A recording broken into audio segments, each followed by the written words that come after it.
Morning students. हमारा next topic है combination of register. सबसे पहले हमने देखा था कि जब हमने रजिस्टर को सीरीज में कनेक्ट किया था या पैरेलल में कनेक्ट किया था। अब मैं ले रही हूँ जैसे 2 रजिस्टर लिए, 3 रजिस्टर लिए, कुछ को सीरीज में लगा दिया, एक को सीरीज में, 2 को पैरेलल में लगा दिया।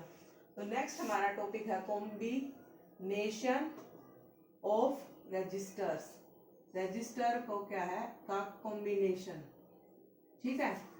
उसके अंदर हमारा फर्स्ट टॉपिक है जब हमने रजिस्टर को इन सीरीज, जब मैंने रजिस्टर को क्या है सीरीज में लगा रखा है। अब मेरा ये है डायग्राम, एक रजिस्टर ये है, दूसरा ये, तीसरा ये, ठीक है। फिर उसके बाद मैंने क्या कर दिया, एक इसको क्या है एक सेल से कनेक्ट किया।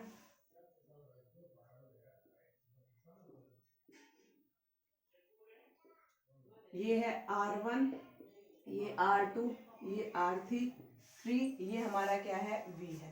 और हमें पता है I फ्लो करता है। जब हमारे रजिस्टर सीरीज के अंदर होते हैं तो तीनों रजिस्टर के अंदर क्या है सेम करंट फ्लो करता है। I यहाँ से गया, इसके अंदर से भी I, इसके अंदर से भी I और इसके अंदर से भी I। अब मेरे को क्या कैलकुलेट करना है, अगर मैं इन तीनों रजिस्टर को क्या कर दूं कंबाइन कर, मतलब इन तीनों रजिस्टर को सीरीज में लगा रखा है। तो हमने क्या देखा था, जब हमारे तीनों रजिस्टर सीरीज के अंदर थे उस टाइम हमारा करंट क्या था, सेम फॉर ऑल था, फॉर ऑल रजिस्टर। हर एक रजिस्टर के लिए वैल्यू सेम थी, है ना। लेकिन मेरी वोल्टेज क्या थी, वोल्टेज तीनों के लिए अलग अलग थी। वोल्टेज डिवाइड हो रही थी ना, ये था मेरी V1 वोल्टेज, ये थी मेरी V2 और ये थी मेरी क्या है V3।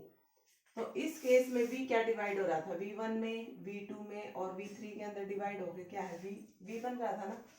तो अब मैंने क्या किया, अगर मेरे को 3 रजिस्टर ना लगाने की बजाय मैं सोचूं कि उन तीनों रजिस्टर की जगह मैं एक ही रजिस्टर लगा दूं, ठीक है। वो रजिस्टर मान लिया मैंने RS, क्योंकि सीरीज में लिया है, रजिस्टर्स इन सीरीज, ठीक है। और सेम बैटरी सेम सेल लगा दिया मैंने, ठीक है। इन तीनों की जगह एक लगा दिया। और जो ये वाला रजिस्टर भी है ये भी क्या कर रहा है, ये भी उतना ही करंट खींच रहा है अपनी तरफ जितने ये तीनों रजिस्टर मिला के अपनी तरफ खींच रही है, ठीक है। तो अब इसकी वैल्यू क्या होगी, ठीक है। तो अब मैं क्या निकालूंगी, अब मेरे को बताया करंट सेम है सबके लिए। अगर मैं इस डायग्राम के ऊपर ओम्स लॉ लगा दूं, बाय क्या है ओम्स लॉ। अगर मैं इस पहले वाले की बात करूं तो V equal to I R होता है, लेकिन वहां क्या है V1, I सेम है और रजिस्टर क्या है R1। तो इसके लिए V1 इक्वल टू क्या हो गया IR1 हो गया, ठीक है। V2 क्या हो गया ऐसे IR2 और V3 क्या हो गया IR3। और ऐसे ही ऐसे ही क्या हो गया ये हमारा V3, V क्या हो गया अगला इसके लिए V क्या हो गया IRS हो गया ये, ठीक है। अब हमें ये पता है कि V equal to V1 plus V2 plus V3 है ना। तो ये सारी वैल्यू V की उठा के मैं क्या करूँ इस इक्वेशन के अंदर अगर मैं पुट कर दूं तो मेरी इक्वेशन क्या आ जाएंगी, V की जगह क्या आ जाएगा IRS और V1 की जगह क्या आ जाएगा IR1, V2 की जगह IR2 और V3 की जगह क्या आ जाएगा IR3। तो IRS, ऐसे इन तीनों में I कॉमन है, R1 plus R2 plus R3, तो I से I कैंसल। तो जब रजिस्टर सीरीज में लगे होंगे तो उनकी वैल्यू को क्या कर देंगे हम सीधा सिंपली ऐड कर देंगे। तो हमें क्या फॉर्मूला मिल गया, जब 3 रजिस्टर दे रखे हों अगर वो सीरीज में लगे हैं तो उनकी वैल्यू कैसे निकालेंगे, तो RS कैसे निकालेंगे, मतलब क्या है कॉम्बिनेशन ऑफ रजिस्टर्स। रजिस्टर को कंबाइन करके हमारी वैल्यू क्या निकलेगी, तीनों रजिस्टर की वैल्यू को क्या कर देंगे ऐड कर देंगे, ठीक है। ऐसे ही हमारा जब रजिस्टर्स क्या लगे होंगे पैरेलल में, पैरेलल के अंदर जब हमारे रजिस्टर लगे होंगे उस टाइम हमारी तीनों के कॉम्बिनेशन की वैल्यू क्या आएगी वो देखते हैं। देखिए अब हमारा पहला रजिस्टर, सेकंड, थर्ड, ठीक है,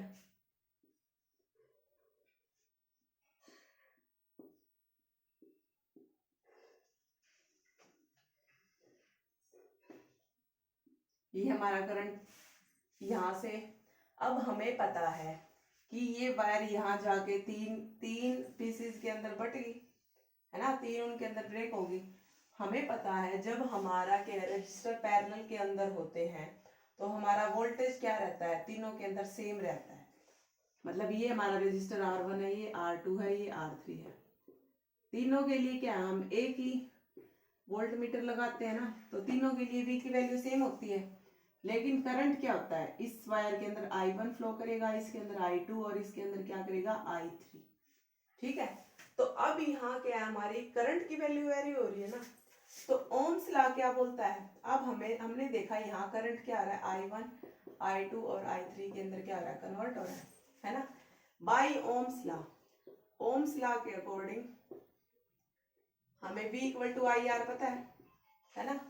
तो अब मैं क्या करूंगी, जैसे मैंने वहां तीनों के तीनों वोल्ट तीनों के तीनों रजिस्टर की जगह RS लगा दिया था ना, यहाँ क्या लगा दूंगी मैं, एक RP लगा दूंगी, ठीक है। इन तीनों रजिस्टर की जगह मैंने क्या लगा दिया, सिर्फ एक रजिस्टर लगा दिया, वो है RP। RP यानी रजिस्टर्स इन पैरेलल, ठीक है। इसके अंदर करंट I फ्लो कर रहा है, यहाँ I1, I2, I3, ठीक है। तो अब इसके लिए वैल्यू क्या हो जाएगी, अब देखो इन तीनों के अंदर वोल्टेज V सेम है, ये चीज सेम है ना। तो अब मैं वैल्यू किसकी निकालूंगी, I इक्वल टू क्या होगा, यहाँ से V बाय R हो जाएगा, क्रॉस मल्टीप्लाई करूंगी तो मैं आगे। तो फर्स्ट रजिस्टर के अंदर मैं करंट की वैल्यू निकालती हूँ, तो I1 क्या हो जाएगा, V by R1। V same है तो V रहेगा और R1 पहले रजिस्टर के लिए। ऐसे ही अगर मैं दूसरे का करंट निकालूं तो V बाय R2, अगर तीसरे का करंट निकालूं तो V बाय R3, अगर इसका निकालूं तो क्या हो जाएगा, V बाय RP, है ना। ये करंट की वैल्यू सारी उठा के क्या है, इस इक्वेशन के अंदर पुट कर दूं तो I क्या हो जाएगा, V by RP equal to V by R1, V by R2 और V बाय क्या है R3, ठीक है। उसके बाद हमारा क्या आ जाएगा, तीनों के अंदर V क्या है, कॉमन है, V बाय 1 बाय RP ले लिया मैंने, यहाँ V कॉमन निकाल लिया तीनों के अंदर, तो V1 bye R1, R2, R3, तो V से V कैंसल, तो 1 बाय RP क्या आ गया, 1 bye R1 plus 1 bye R2। ये क्या है, जब combination of resistors in parallel, जब हमारे रजिस्टर पैरेलल के अंदर होंगे तो उस टाइम उनके कॉम्बिनेशन की वैल्यू क्या है, इस फॉर्मूले से निकलेगी, ठीक है। फिर उसके बाद हमें एक चीज और देखते हैं। देखो मान लो मैंने 3 रजिस्टर ले लिए, उन तीनों को कनेक्ट करने के हमारी कितनी पॉसिबिलिटी है। सबसे पहले तो मैंने इन रजिस्टर को क्या पैरेलल में कनेक्ट किया, मान लो ये भी 30 ओम का है, इसका रेजिस्टेंस है 30 ओम, इसका भी 30 ओम, ठीक है। तो अब पैरेलल में कैसे निकालते हैं, तो 1 बाय R कैसे हो जाएगा, 1 by 30 plus 1 by 30 plus 1 by 30 क्या आ गया, 3 बाय 30 आ गया, तो ये क्या आ गई 1 बाय 10, तो R क्या आ गया मेरा 10 ओम आ गया, है ना। मैंने रजिस्टर्स इन पैरेलल का फॉर्मूला लगाया जो अभी मैंने लास्ट में समझाया है। उसके बाद एक पॉसिबिलिटी क्या हो सकती है, तीनों के तीनों रजिस्टर सीरीज के अंदर भी कनेक्ट हो सकते हैं, 30 ओम 30 ओम 30 ओम। रजिस्टर्स इन सीरीज का फॉर्मूला क्या है, R इक्वल टू क्या है, R1 plus R2 plus R3, तो ये क्या आ गया सीधा 90 ओम, ठीक है। थर्ड थर्ड पॉसिबिलिटी क्या है, एक रजिस्टर तो लगा दूं मैं सीरीज में और बाकी दो क्या है पैरेलल में लगा दूं, ऐसे भी कर सकती हूँ। तो एक सीरीज में है, ये भी 30 ओम का है, ये भी 30 ओम का, ये भी 30 ओम। तो एक तो है मेरा सीरीज में, तो सीरीज में ऐसे लिखते हैं, दो है मेरे पैरेलल में, यानी 1/30 प्लस 1/30। तो अब क्या आ जाएगा हमारा इससे, देखो इसका अगर मैं एलसीएम लूं, ये दोनों तो मिला के आ गए 2/30 प्लस में क्या है 30/1, ये क्या आ गया 30 30, ये तो क्या आ गया हमारा आर डैश की वैल्यू क्या आ गई, ये 30 ओम है और ये 30 30 60 है ना, सॉरी पैरेलल 1/2/30 आ गया, 2/30 यानी 1/15 आ गया है ना।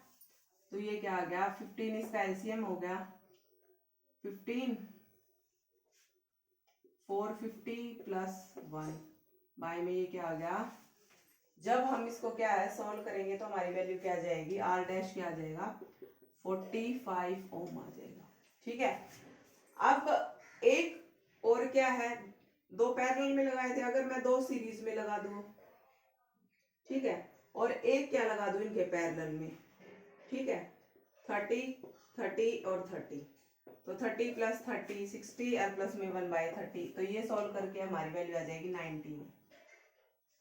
तो अब आप ये देखो, जब तीनों पैरेलल में थे 10, सीरीज में थे 90, दो पैरेलल में एक सीरीज में 45 और दो सीरीज में एक पैरेलल में 90।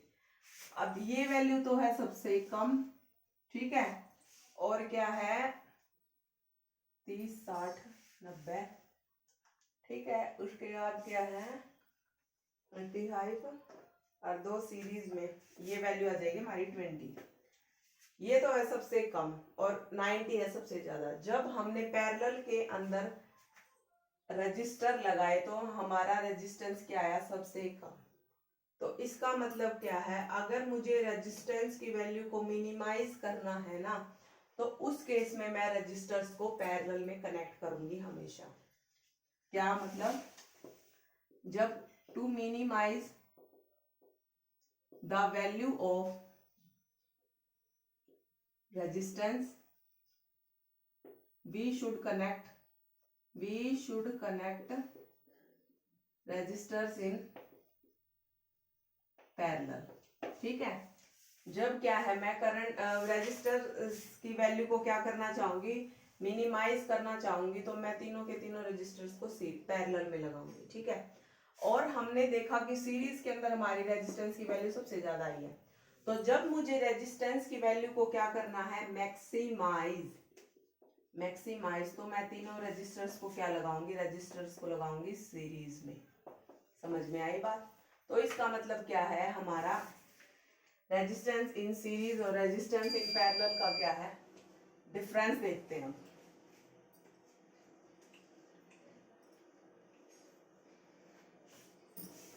रेजिस्टेंस इन सीरीज और ये क्या है रेजिस्टेंस इन पैरेलल। सीरीज के अंदर हमने देखा कि हमारी क्या है आर एस क्या आया था, R1 plus R2 plus R3 है ना, और पैरेलल के अंदर क्या आया था हमारा 1/R क्या था 1/R1 1/R2 और क्या है 1/R3। इसके अंदर मेरा क्या था, करंट सेम था सबके लिए, मतलब करंट की वैल्यू क्या थी कांस्टेंट थी, I remain same for all register. और इसके लिए क्या था मेरा V क्या था सेम था तीनों के लिए। ठीक है, उसके बाद इसमें क्या है तीनों के अंदर इसमें V की वैल्यू ये आई थी और उसमें क्या है V की वैल्यू ये आई थी। ठीक है, फिर उसके बाद हमने देखा था आई रिमेन सेम थ्रू, इसके अंदर आई सेम था और इसके अंदर क्या था आई इनवर्सली प्रोपोर्शनल था ना, है ना। आई की वैल्यू क्या थी, रेजिस्टेंस की वैल्यू क्या क्या थी इनवर्सली प्रोपोर्शनल थी, क्योंकि V 1/R है और यहाँ क्या है V = IR, ऐसे इस फॉर्मूले में पुट करते हैं। तो इसके अंदर तो I की वैल्यू क्या है हमारी इनवर्सली प्रोपोर्शनल है। ठीक है, आई की वैल्यू क्या है हमारी, इनवर्सली प्रोपोर्शनल है तीनों रजिस्टर के अंदर, लेकिन इसके अंदर आई की आर की वैल्यू आई की वैल्यू क्या है, इनवर्सली प्रोपोर्शनल है रेजिस्टेंस के। इसके अंदर क्या है, V इक्वल टू क्या है, V1 plus V2 plus V3 है ना, और इसके अंदर आई क्या है, I1 plus I2 sorry plus क्या है I3। ठीक है बेटा, आज के लिए इतना ही। अगर आपकी एनसीईआरटी बुक में न्यूमेरिकल्स दे रखे हैं जो resistor combination of resistors in series और पैरेलल के, वो आप ट्राई करें और ना आए तो समझ लेना। Thank you.